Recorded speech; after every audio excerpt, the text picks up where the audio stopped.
छोटा सा झारखंड, लंबी सी आशा।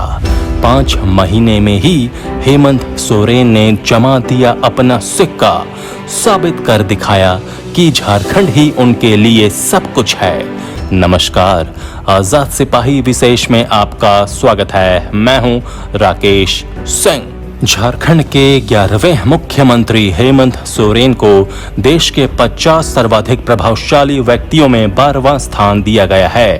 फेम इंडिया मैगजीन और एशिया पोस्ट नामक मीडिया समूह द्वारा देश भर में कराए गए एक सर्वेक्षण में झारखंड के खाते में ये उपलब्धि दर्ज हुई है।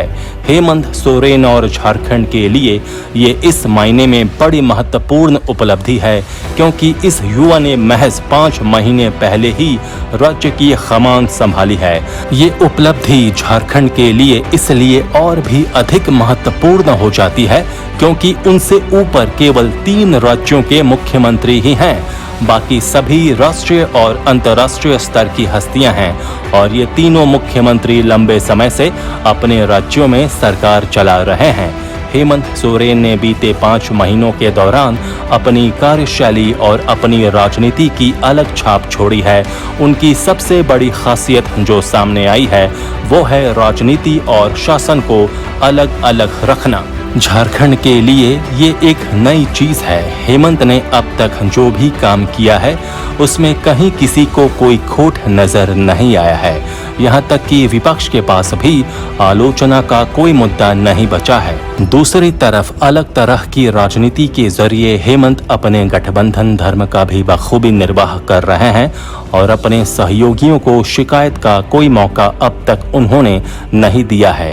हेमंत सोरेन को राजनीति में अभी लंबी पारी खेलनी है और छोटे से झारखंड को उनसे लंबी आशाएं हैं। हेमंत की उपलब्धि को रेखांकित करती आजाद सिपाही ब्यूरो की खास रिपोर्ट।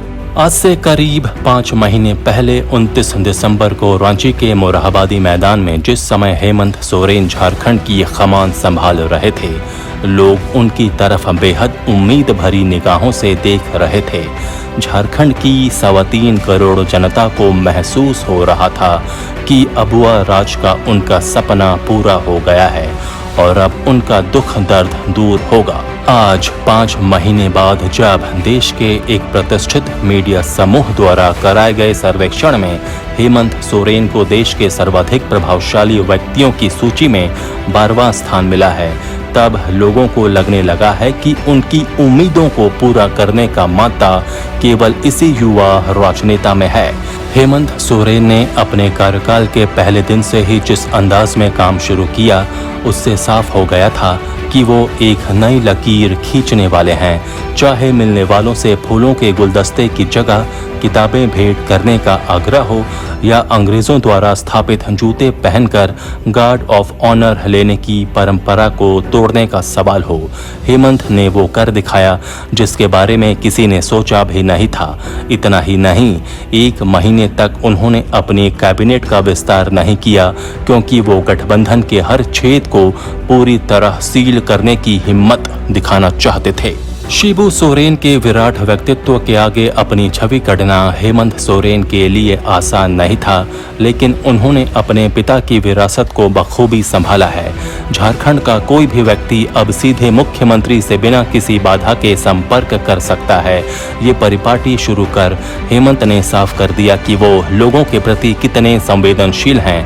उनके पद संभालने के फौरन बाद सोशल मीडिया पर जिस तरह शिकायतों की बाढ़ आई उससे वो तनिक भी विचलित नहीं हुए, बल्कि हर एक शिकायत पर गौर किया और अपने अधिकारियों को उसके समाधान का निर्देश दिया। खास बात ये रही कि हेमंत ने हर शिकायत को दूर कर उसकी सूचना भी मंगवाई। उनका यह कदम पारंपरिक सामाजिक मूल्यों को आधुनिक संचार तकनीक से जोड़ने का अनोखा प्रयास था, जिसकी चौतरफा तारीफ हुई। मुख्यमंत्री का पद संभालने के बाद हेमंत ने कहा था कि उनकी सरकार बदले की भावना से कोई काम नहीं करेगी।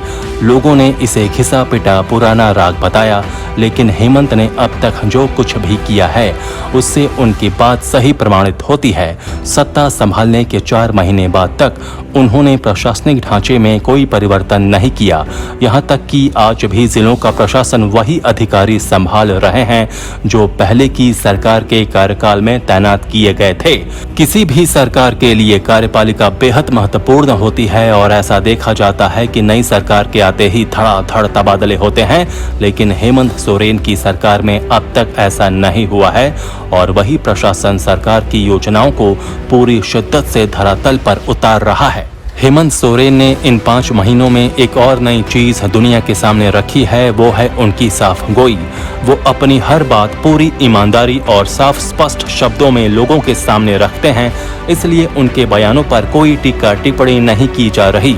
चाहे खाली खजाने की बात हो या अर्थव्यवस्था की बदहाल स्थिति की, कोरोना संकट के दौर में सीमित संसाधनों की बात हो या झारखंड की केंद्र पर निर्भरता की, वो अपनी बात तार्किक ढंग से सामने रखते हैं। प्रधानमंत्री के साथ वीडियो कॉन्फ्रेंसिंग हो या यूपीए अध्यक्ष के साथ विपक्षी नेताओं की बैठक, हेमंत की बात में सबसे ऊपर झारखंड होता है और उन्होंने हमेशा झारखंड के हितों की ही बात की है।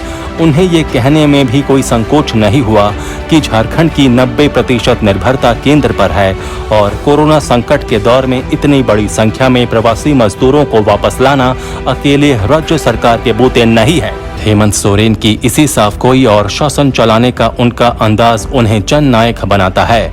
झारखंड एक छोटा राज्य है, लेकिन उसकी आकांक्षाएं बहुत ऊंची हैं। हेमंत इस राज्य को उस ऊंचाई पर ले जाना चाहते हैं जिसके बारे में किसी ने अब तक सोचा भी नहीं है। राज्य के लोगों को भी पूरा भरोसा है कि उनका ये युवा नायक उनके सपनों को जरूर पूरा करेगा, लेकिन हेमंत चाहते हैं कि उम्मीदों का ये सफर ठोस आधार पर हो, न कि खोखले नारों और वादों पर। इसलिए उनका हर कदम सधा हुआ हो रहा है। यही कारण है कि हेमंत सोरेन आज देश के 50 सर्वाधिक प्रभावशाली व्यक्तियों की सूची में उतने ऊपर पहुंचे हैं। अभी उन्हें लंबा सफर तय करना है और झारखंड की तमाम आकांक्षाओं को मूर्त रूप देना है। आजाद सिपाही में अभी इतना ही। खबरों की और भी अधिक जानकारी के लिए आप पढ़ते रहिए अपना लोकप्रिय दैनिक अखबार आजाद सिपाही। आप हमारे इस YouTube चैनल को जरूर सब्सक्राइब करें। आप हमारे Facebook पेज को भी जरूर लाइक करें। जुड़े रहिए आजाद सिपाही के साथ। धन्यवाद।